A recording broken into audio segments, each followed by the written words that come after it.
افسوس کی بات ہے. انگریز تو چلے گئے, اپنے غلط چیزیں چھوڑ گئے. ہم اب تک ڈیوائڈ اینڈ رول کی پالیسی اختیار کرتے ہیں, خصوصاً اس دیش کے پالیٹیشنز. انگریز چلے گئے, اپنی غلط حرکت چھوڑ گئے. اس دیش کے پالیٹیشن, چاہے وہ ہندو ہو, عیسائی ہو یا مسلم ہو, اکثر وہ مذہب کا استعمال کرتے ہیں, جھگڑے فساد پھیلاتے ہیں اپنے ووٹ بینک کے لیے. اس دیش بھارت میں, سارے جہاں میں, سارے زمین میں سب سے زیادہ رائٹس, کمیونل رائٹس, مذہب کے رائٹس, دنگے فساد اس دیش میں ہوتے. سارے دنیا میں سب سے زیادہ اگر کوئی بھی دیش میں دنگے فساد ہوتے ہیں مذہب کے نام سے, وہ ہے بھارت میں. اور اکثر جب ہم تحقیق کرتے ہیں, اس کی جڑ ہوتی ہے اکثر پالیٹیشنز. ہندو اور مسلمان میں بھید بھاؤ پیدا کرتے ہیں, جھگڑے فساد کرواتے ہیں تاکہ وہ اپنی ووٹ حاصل کر سکے. اب دیکھ رہے ایودھیا میں کیا ہوا, گجرات میں کیا ہوا, ووٹ بینک کے لیے. ایک آدمی نے مجھ سے کہا, these politicians they add fuel to the fire. یہ پالیٹیشین لوگ انگار میں ایندھن ڈالتے ہیں, تیل ڈالتے ہیں. پالیٹیشنز انگار میں ایندھن ڈالتے ہیں, تیل ڈالتے ہیں. میں نے کہا نہیں, میں اس بات کو نہیں مانتا ہوں. I don't agree. میں یہ نہیں مانتا ہوں. I don't agree that politicians add fuel to the fire. The politicians add fire to the fuel. Politicians آگ میں ایندھن نہیں ڈالتے, ایندھن میں آگ ڈالتے ہیں. ایندھن کے کئی فائدے ہیں, گاڑی چلتی ہے, پلین چلتی ہے, فیکٹریاں چلتی ہے, دیش کا بڑھاوا ہوتا ہے. Fuel is use for good work. یہ پالیٹیشنز اس ایندھن میں آگ ڈالتے ہیں اور دیش کو برباد کرتے ہیں. اکثر ایک آرٹیکل آیا تھا 2 سال پہلے, دسمبر کے مہینے میں 2003 میں. جاپان کہتی ہے کہ اگلے 20 سال میں یہ دیش بھارت, انڈیا سپر پاور بنے گا. جو دیش جو سب سے آگے جائے گا وہ ہے Bharat, India. In terms of power, in terms of wealth, in terms of economic.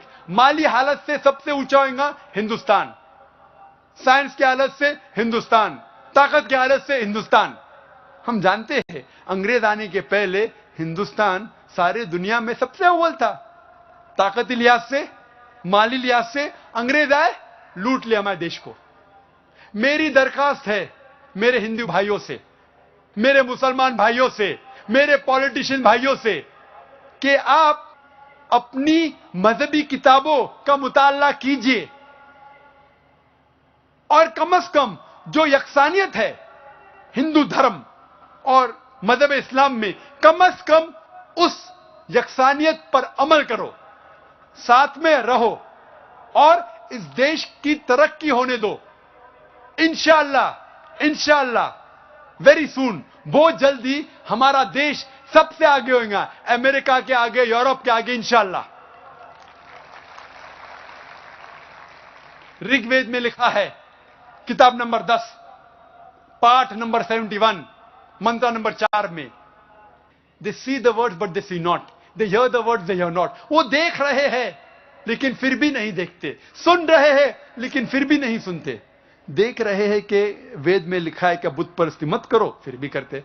سن رہے لیکن پھر بھی نہیں سنتے.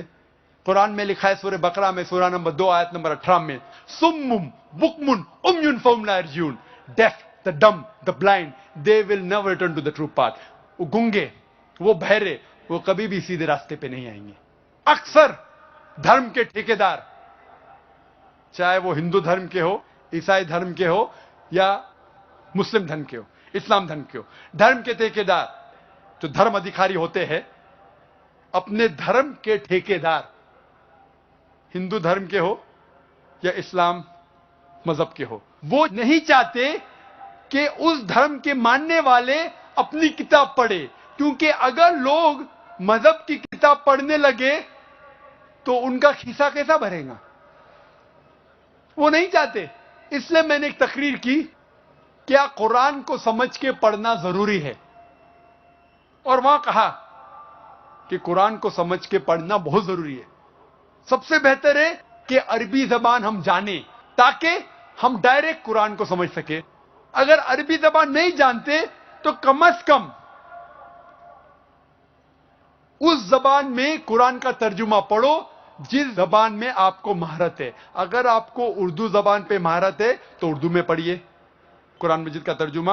اگر ہندی زبان پہ مہارت ہے تو ہندی میں پڑھیے. مراٹھی زبان پہ مہارت ہے مراٹھی میں پڑھیے. لیکن کم از کم قرآن کا ترجمہ تو پڑھیے, پھر آپ کو کوئی بھی گھمائے گا نہیں. اسی لیے سر ولیم میو ایک کرٹک ہے اسلام کا, بہت اسٹرانگ کرٹک, اسلام کے خلاف ہے, اسلام کے خلاف لکھتا ہے. پھر بھی اس نے لکھا 200 سال پہلے کہ قرآن ایک واحد کتاب ہے, ایک واحد مذہبی کتاب ہے جو اب تک اس میں ملاوٹ نہیں ہے 1200 سال تک کے. آج کی تاریخ میں 1400 سال کے بعد بھی قرآن میں ذرا بھی ملاوٹ نہیں. کیوں؟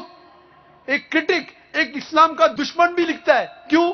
کیونکہ قرآن نازل ہوا ہے عربی زبان میں, اور کم از کم 15 سے 20 کروڑ لوگ دنیا بھر میں عربی زبان جانتے ہیں. کوئی قرآن میں ملاوٹ کر ہی نہیں سکتا. 15 سے 20 کروڑ انسان عربی زبان جانتے ہیں. لیکن دیگر مذاہب کی کتاب جس لینگویج, جس زبان میں لکھی گئی ہے وہ ڈیڈ لینگویجز ہے, مری ہوئی زبان ہے. Hardly handful of them know, چند لوگ صرف جانتے ہیں. تو ملاوٹ کرنا بہت آسان ہے. اسی لیے میری درخواست ہے ہندوستان کے گورنمنٹ سے, اس دیش بھارت کے گورنمنٹ سے, ہندو بھائیوں سے, کہ آپ سنسکرت پڑھو, اپنی کتابوں کا مطالعہ کرو, اپنی ہندو دھرم کی کتابوں کا مطالعہ کرو. وید پڑھو جو سب سے اہم کتاب ہے, اور پھر جانو اس میں کیا لکھا ہے. اور آج ہم یہ وعدہ کریں ہندو بھائیوں, مسلمان بھائیوں, کہ ہم کم از کم, اختلاف تو ہے ہمارے مذہب میں, یہ نہیں کہہ رہا ہوں کہ اختلاف نہیں ہے, اختلاف تو ہے, ہندو دھرم اور مذہب اسلام میں ہے, اس کو چھوڑ دے. کم از کم جو چیز یکساں ہے ہندو دھرم اور مذہب اسلام میں, کم از کم اس کے اوپر عمل کرے. کم از کم وہ چیز عمل کرے جو یکسانیت ہندو دھرم اور مذہب اسلام میں ہے. ان دونوں دھرموں مذہبوں میں لکھا ہوا ہے کہ بھگوان خدا ایک ہے, خدا کا کوئی بھی بدھ نہیں ہے, کوئی بھی پرتما نہیں ہے, اس کا اوتار نہیں ہے. ہم خدا کے پیغمبروں میں مانے اور آخری پیغمبر محمد صلی اللہ علیہ وسلم میں مانے, ایمان لے کے آئے, آخرت میں مانے, اس خدا کی کتابوں میں مانے, اور یہ مان لے کہ یہ زندگی آخرت کے لیے ایک امتحان ہے. انشاءاللہ ہمارا دیش ترقی کرے گا, یہ دنگا فساد بند ہو جائے گا, اور ہم آخرت میں بھی سفلتا پائیں گے. میں تقریر کو ختم کرنا چاہتا ہوں قرآن مجید کی آیت سے. سورہ یونس میں سورہ نمبر 10 آیت نمبر 108 میں اللہ تعالیٰ فرماتے ہیں, اب سچائی حق آپ تک پہنچ چکی ہے, اگر آپ اس کو مانیں گے تو آپ کے لیے بہتر ہے, اگر اس کو ٹھکرائیں گے تو آپ کا ہی نقصان ہوگا.